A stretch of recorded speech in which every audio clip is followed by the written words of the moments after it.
క్రీస్తునందున్న పరిశుద్ధులందరికీ ప్రభువైన క్రీస్తు నామంలో శుభాభివందనాలు.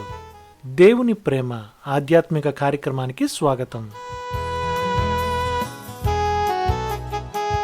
జూన్ 18 కొరకు సిహెచ్ స్పర్జన్ గారు వ్రాసిన ధ్యానం చదువుతున్నాను, వినండి.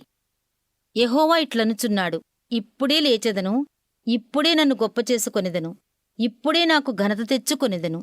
యెషయా 33వ అధ్యాయం 10వ వచనం. మిడతల దండు పంటను నాశనం చేసినట్లుగా దోచుకునేవారు వచ్చి దేశాన్ని నాశనం చేశారు. దేశాన్ని శత్రువుల బారి నుండి కాపాడవలసిన యుద్ధశూరులు కూర్చుని స్త్రీల వలె ఏడుస్తున్నారు. అప్పుడు ప్రభువు వారిని రక్షించడానికి వచ్చాడు. సియోను రాజమార్గాల్లో ప్రయాణికుల అలికిడి లేదు, అంతా నిర్మానుష్యం అయిపోయింది. బాషాను, కర్మెలు, ద్రాక్షతోటల్లో ఒక్క పిందె కూడా మిగల్లేదు. అప్పుడు ప్రభువు లేచాడు. ప్రజలు మళ్లీ దేవుని సన్నిధిని వెతుక్కుంటూ వచ్చి ఆయనను నమ్ముకోవటం మొదలుపెట్టారు. శ్రమల పాలైపోయిన ప్రజల మధ్య దేవుని నామం ఘనపరచబడింది. వారి మొరలకు జవాబు ఇచ్చినప్పుడు ఆయన ఇంకా ఘనపరచబడుతున్నాడు.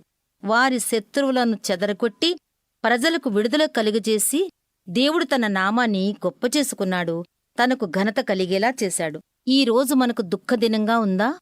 మనం దేవుని వైపు చూద్దాం. మన దుఃఖం నుండి మనం విడుదల పొందినప్పుడు ప్రభువుకు మహిమ కలుగుతుందని ఆశిద్దాం.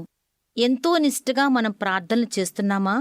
దివారాత్రులు మనం ఆయనకు మొర్రపెడుతున్నామా? అయితే ఆయన కృప చూపించేందుకు నియమించిన సమయం దగ్గర పడిందన్నమాట. తగిన సమయంలో దేవుడు తన్ను తాను ఘనపర్చుకుంటాడు. తన మహిమను ప్రత్యక్షపరిచే సమయం వచ్చినప్పుడు ఆయన లేస్తాడు.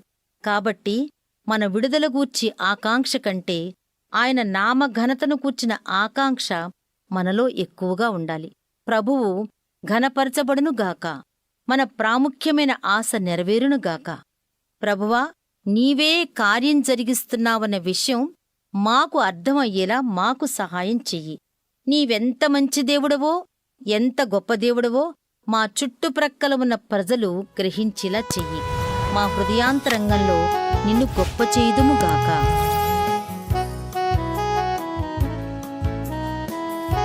దేవుని ప్రేమ ఆధ్యాత్మిక కార్యక్రమాన్ని చివరి వరకు వీక్షించిన శ్రోతలందరికీ మా హృదయపూర్వక వందనాలు. తిరిగి మరలా రేపటి ఉదయకాల సమయంలో కలుసుకుందాం. అంతవరకు సెలవు. May God bless you. దేవుడు మిమ్మల్ని అందరినీ దీవించును గాక. ఆమెన్.